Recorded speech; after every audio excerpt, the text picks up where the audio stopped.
All right, it is freezing here in Minneapolis and it's cold outside. I've got a little bit of a cold and I'm a little bit drunk on cough medicine, but I wanted to go live here on Facebook just for a little bit and talk about um, one of my posts from a couple months ago that ended up being sort of popular and turned into a live event. So back in October, I posted this thing called Why is Wireless So Hard? And I basically described a show that I worked on, a lot of problems that I had, and I was kind of just trying to get people's input. And I got a lot of input. You can see a lot of people click like here, but more importantly, when I started posting about it over on LinkedIn and Facebook, I got a lot of comments. You can see down here 60 comments on this post. So people were really trying to help me figure out what went wrong on my show. And because of this, I felt like it really made sense to put together an online summit, bring together a bunch of teachers, and that's what we did in November. So I produced this event called Online Wireless Workshop. I had here 7 teachers, and they all presented on different topics ranging from wireless microphone best practices down to getting to some more specific technical things like how to share and utilize spectrum data across the platform. So part of it is I just wanted to share with you how interesting it was that started out as a blog post, it turned into an event. The event happened, it went great. I learned a lot, and now you can even buy those recordings if you want. So for example, if you were to buy these recordings, you would end up in a place like this, and the recordings are split up into morning and evening. In the morning post, you've got these guys, Carl Winkler, Andrea Granata, and Alex Milne. And if you were to open up Carl's presentation, for example, so one cool thing about Carl's presentation is that he did more or less the same presentation that he had just done at AES. So, I lost my place. So, if you didn't get to go to AES in New York City, you can still see Carl's presentation here. And it was great. He demoed some of the gear that he uses in the field, and he covers wireless microphone best practices. So I wanted to show you how this all got created and where it is now and that it's available, but I also thought it would be fun to share with you some of the things that I learned. So here's my notes, and I thought I'd just go through them quickly and share with you 1 or 2 things that I learned from each presentation. Now you should keep in mind, some of these have a lot of notes and some of them have very few, and that's not because the presentation was good or bad. It had a lot more to do with my own ability to focus on what was going on, because I was the host at the same time as watching and learning and being a guest. So sometimes my host duties got in the way of me, excuse me, being a good student. All right. Sorry. Let's see if we can make it through this without too much coughing. Actually, let me mute this for a second.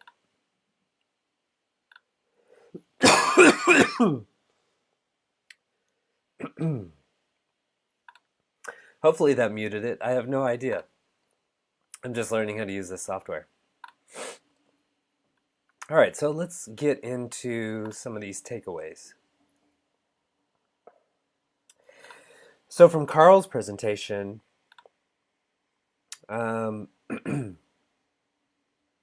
yeah, so just a really simple thing here, but he talked about how important it is to keep transmitter antennas off of the skin. And one easy way to do that that a couple people mentioned is to slip a plastic tube, like a straw, over the antenna to create an air gap. From Andrea Granata, he said, let's see. Oh yeah, you got to keep the transmitter antennas from bending. So if you think about a wireless microphone transmitter like a belt pack, that antenna needs to be in the same plane with your receiving antenna. And if you bend it, then it has like no plane and it gets all mixed up. That's kind of the way I understood it. So it needs to stay straight. Alex Milne talked about filters, and basically one of my takeaways was that if I'm ever going into rough waters, you know, your New York cities and your Londons and your Los Angeles, it might be a good idea to invest in a wideband filter. Let's see, I wrote a bunch of stuff down during Stephen Pavlik's presentation. One of them is to, oh yeah, for testing RF cables. So RF cable is fragile.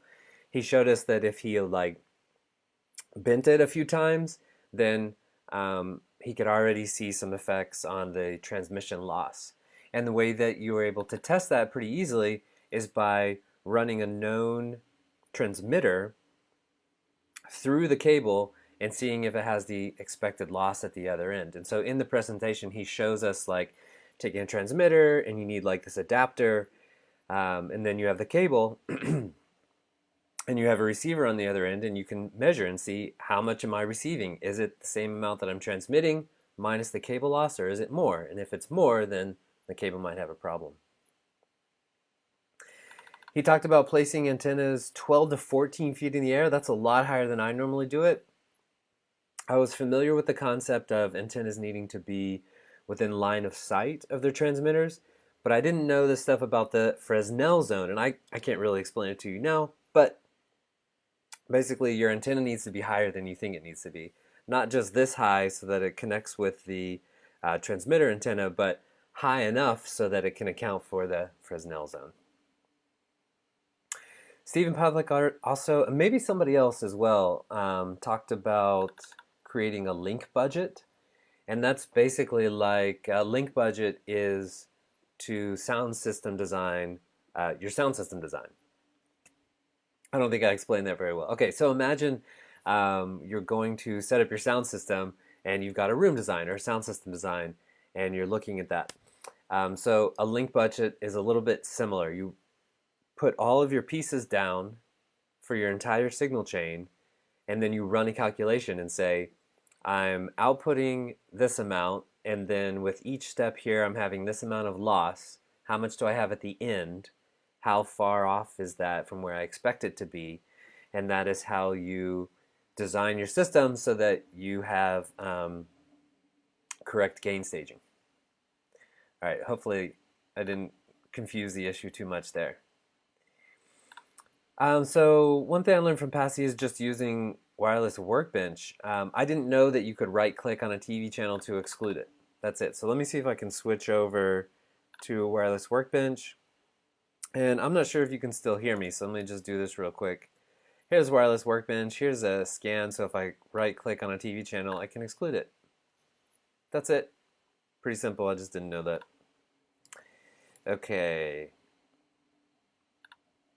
Couple more. So Nicholas reminded me, or I don't think I ever knew this, that another tip with Wireless Workbench, that you can right-click on the frequency groups to add more primary and backup frequencies. So let me go back to Wireless Workbench. And I'm just realizing I don't think you can see here. Hopefully that fixes it. So if I expand these, if I right-click here, it's kind of tiny, but down here, I don't think you can see it. Hold on a second.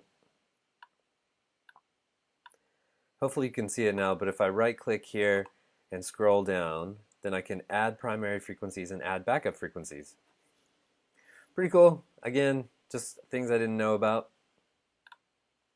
All right, let me close Wireless Workbench. I don't need that anymore, I don't think. Okay, and then Steven Svard came and gave us some really interesting information about all the tests he's done surrounding LED walls and the RF emissions that they put off and the problems that those can cause for us. One really great tip he gave is that the emissions seem to have a null at 45 degrees. And I didn't write this very well, and I don't have an image to show you right now. in the training video itself, he draws us a really great diagram. But imagine basically a rectangle. This is the LED wall is seen from above. The LED wall is putting off most of its RF noise forward and backwards, perpendicular like this, and parallel, left to right. So there are some nulls if you are, I'm not sure if you're going around the clock at basically, like 45 degrees. No, I'm not saying that right. Okay, I'm confusing it, but just imagine this. You're looking at an LED screen from the top. There are nulls here, here, here, and here. Okay.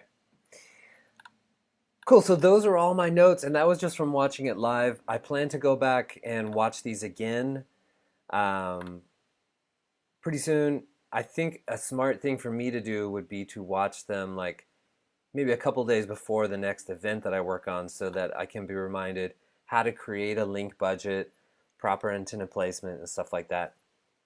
If you guys are interested in checking out these videos, I'll put a link to this page in the comments right now.